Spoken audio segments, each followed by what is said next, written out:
Hey yo, what is up everyone? It is the Alpha J of the Alpha J Show, and we are back on How I'd Write, a segment in which I, the Alpha J, take an episode, or more specifically, an episode's plot and reimagine it through my eyes to make it work out better. Please note that this is only an opinion and I don't take many factors into account such as certain demographics or length or whatnot. This is me merely stating a concept, not a script or play-by-play explanation, but simply how I would write an episode. You voted it, so I will rewrite Squid Baby. I usually come to SpongeBob for comedy, and this episode is terribly unfunny. Not to mention that this is all revolving around the torment of Squidward for comedic reasons. SpongeBob and Patrick act very infantile in the beginning, and are treated like the protagonists. Patrick does next to nothing really to further advance the plot and not remind me of how awful his character is, and the episode seems very forced and contrived, especially the parts at the Krusty Krab where Mr. Krabs expects the baby version of Squidward to be able to fulfill his duties, and this is all just one big mess, so I'm just gonna get straight into this and rewrite this now. So at first I had no idea on how to write Squid Baby. The rules I set on myself are general, but I need to follow the original premise. This premise just so happened to be the following. A head injury causes Squidward to regress into an infant state, and SpongeBob and Patrick must take care of him until he recovers. And I have a concept I'm pretty confident in, but I will warn you, other than the beginning, it's really nothing like the original. So let's start out at Squidward's house, obviously. I'm thinking it should be a Sunday so he can have work off, even though in this series it doesn't really matter. He's cooking something delicious, but notorious for having a scent that travels very far. Since it is very fancy, like Squidward would want it to be, let's assume that it did take a while to make as well. He's also listening to Kenny G, the jazz player, from a few episodes such as Smooth Jazz at the Bikini Bottom. On the other side, SpongeBob's alarm clock goes off and Squidward panics, knowing that SpongeBob also has the same days off, I mean they both work there, and decides to get a head start on getting as far away as possible. He rushes out the back door with his key and closes it in the way that you would almost close a door without fully closing it, allowing the scent to travel. The Bobo transition moves the scene to Squidward riding his bicycle through the park instead, calmly enjoying the quiet, fresh air, water. He has a small monologue on, although he wasn't able to enjoy his time at home because of him, he still enjoyed his Sunday. He's on his way home before he notices a small child giving his mother a hard time, whether it's crying, throwing a tantrum, or refusing to do something that's purely cosmetic.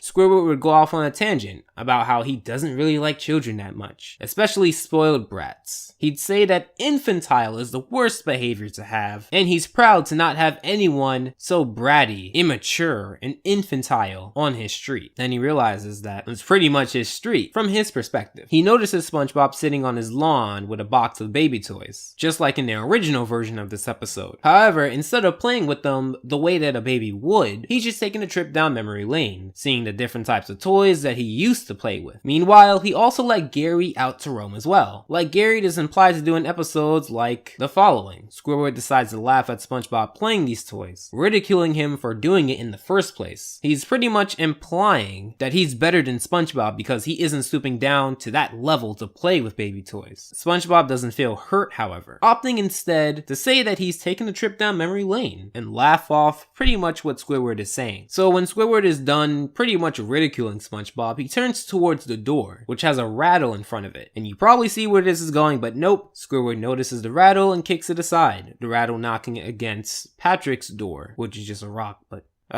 you know that. He twists the knob to open the front door. Notice now he's going through the front door, but he exited his house through the back door. And if you want, he can use a key. It really doesn't matter for me. And as he slips inside, bam, he slips on this mysterious substance and slam against the same coffee table that held his very sweet pastry from before. In the process, the plate flies in the air and whacks Squidward on the head. Off camera, I might add. And Squidward sees stars. Now before he knocks out, we see a glimpse of Gary, leaving a trail of his spit, or goo, or slime, pretty much eating the pastry that Squidward made earlier because he left his back door open. He passes out and it switches over to the hospital. Cue the organ music that the hospital has, by the way. He's mumbling and babbling in the hospital in agony and pain. The doctor also calls SpongeBob and Patrick into the room because of course he does. Also because Squidward has really no one else close to him, and the doctors tell SpongeBob and Patrick that certain pathways in his brain got tangled, which caused his behavior to basically reset to a very young state of of mind. He lacks the capacity to not only talk, but also like get up and walk by himself. He needs to be fed and pretty much taken care of. Thinking of something familiar? Yes. A baby. A major difference in my version and the original is that he does not have the appearance of a baby, but he has the attitude and the mentality of one. The doctor tells SpongeBob and Patrick that Squidward would slowly find his way back to normal with the medicine that he gives him. Since it's a cartoon, I'm gonna waive explaining medically why this would work. Just know that the medicine will reconnect the pathways in his brain to their original state. Also, the medicine will make Squidward crabby throughout the day, for lack of a better word, or no pun intended. So then, the doctor would give him a list as well to help him guide throughout the day on how to take care of the new and infantile Squidward. After they deem that Squidward can be let out of the hospital, the first thing on the list is feeding. This leads to our first sketch, which involves SpongeBob and Patrick attempting to feed Squidward. So SpongeBob and Patrick begin cooking, which means that SpongeBob begins cooking, because Patrick does not know how to cook. Patrick is on the sidelines, pretty much being bored. SpongeBob then feeds Squidward the baby mush, which is recommended on the paper that the doctor gave. But Squidward smacks it away and begins to whine. He points over to the pastry box that he has made before, which is stated on the box taking a long time to make. Cue the 2 hours later. And SpongeBob is done before he gets a call from Mr. Krabs. Mr. Krabs yells at SpongeBob for being late, but SpongeBob reminds Mr. Krabs that this is his day off. As soon as that awkward conversation comes to an end, he notices that the pastry that he took a painful 2 hours to make is gone. And who's to blame?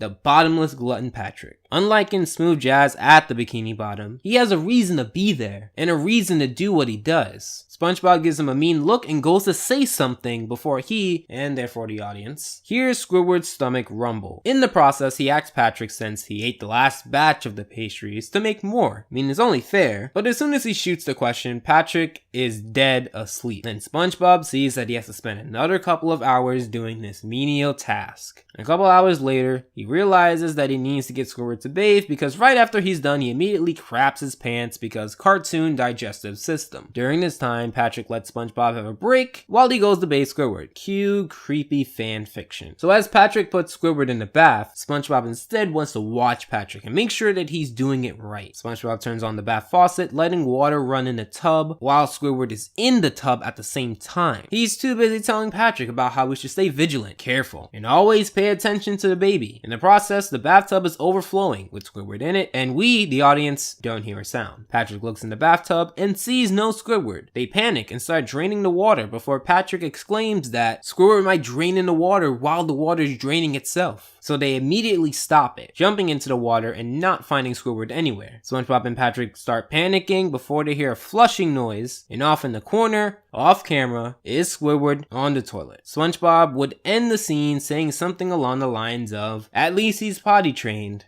or something along the lines of that, and Patrick would cringe. And with this moment, I guess you can flip the characters around. This part really doesn't matter who says what. So now they put Squidward to sleep after a long Sunday, and he pretty much gets back to normal, having the medicine run through his body. He sees SpongeBob call Mr. Krabs, telling him that Squidward cannot work under these conditions, considering that he's an infant. Squidward overhears and looks around, seeing the place a mess in his recovered and adult state, and before he yells, SpongeBob gets off the phone telling Squidward that he doesn't have to go to work anymore. That lucky soul. And you know what Squidward does? He pretends he's a baby still. Why not? He gets time away from SpongeBob. It's the best plan ever. Man, he has this baby thing in the bag, pretty much for the rest of his life. Not having to go to work with SpongeBob, right? Well, the next day, as this episode wraps up, he's curled in bed, planning his week away from work, as SpongeBob and Patrick barge into his house again and carry him outside. Squidward tries and fails to make whining noises before he's carried out to a vehicle. We don't see why, but SpongeBob and Patrick tell him that they will see him later. Squidward is confused on why. SpongeBob says that he cannot watch Squidward. SpongeBob says that he cannot watch the Squidward baby that's not really a baby anymore because he recovered while he's at work. And Patrick just shrugs off when the camera goes to him, to figure out what his reason is. And the vehicle drives away. And as the vehicle drives away, we see it reads on the back, daycare. And you can end on a joke or two, but that is how I would rewrite Squid Baby. Just like last time, there will be a poll on this video. Please vote for the next SpongeBob episode that you would like me to rewrite. I'm also going to have some episodes on there that I've already reviewed, but I still would be up to the task of rewriting them. So now, I'm off to put out that SpongeBob Megaverses that a lot of people are looking forward to, and I don't want to let anybody down. So, as always, I hope your time is well spent, and Alpha out.